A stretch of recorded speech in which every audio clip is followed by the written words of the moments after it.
Hello people, this is the K-Love webpage.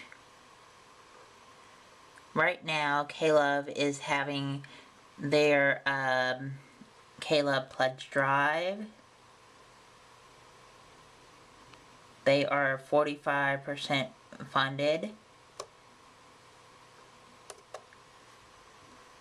Will you help your K-Love station become funded? You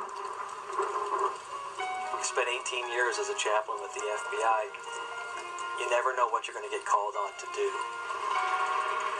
On Halloween night, I got a phone call that an airplane had gone down in northern Indiana. It was cold, it was raining, but 63 people lost their life there. That night, we actually went through the field looking for the black box.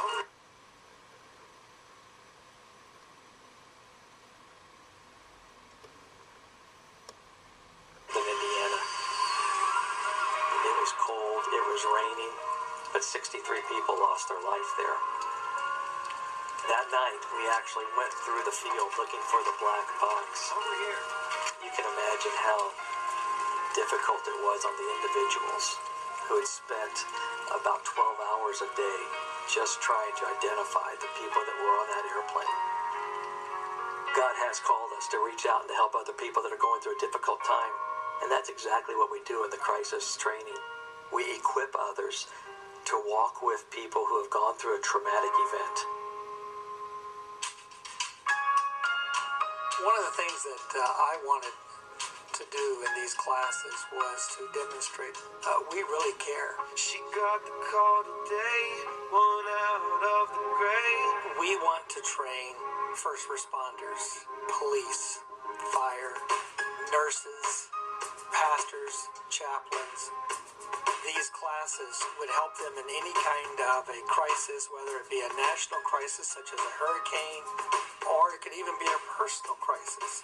Anything like that that would need a first responder type person to be there.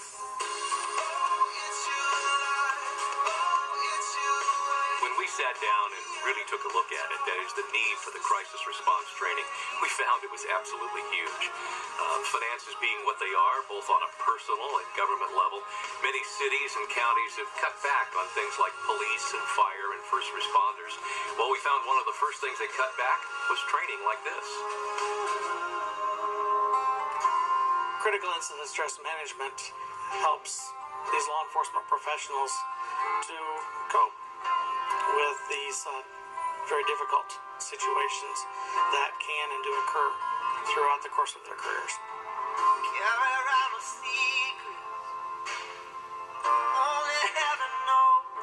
I had one incident with a department that let me go out on a ride along.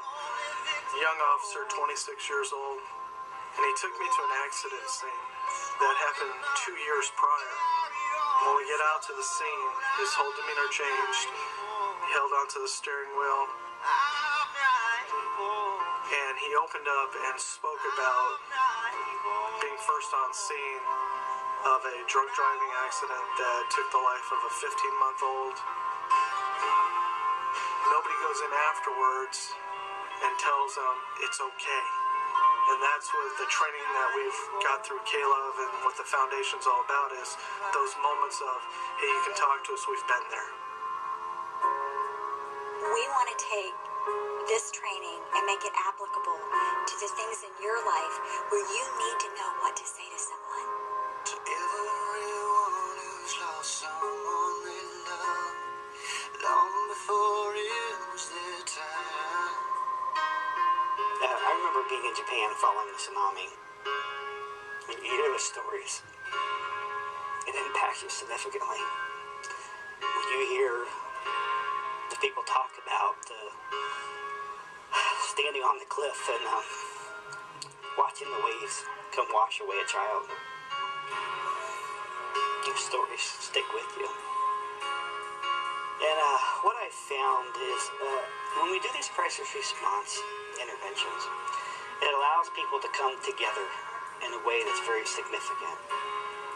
And I think that God designed us to heal in community.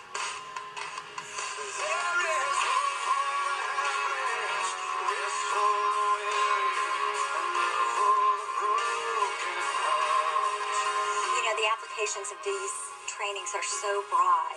It's for the police officer who just lost a colleague in a line of duty death. It's for someone who just lost a loved one in a traumatic car accident. You can reach out and make a difference to those people in their darkest times. You know what blows me away every day is the concept that we're never really alone. And when you support the crisis response training, that's what you're saying to someone, is they aren't alone. And because of that, I want to say thank you.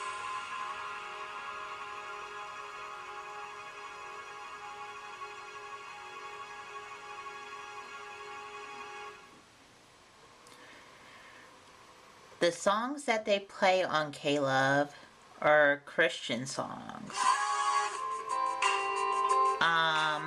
Right now they're playing Building 429 and Where I Belong. And the CD is Listen to the Sound.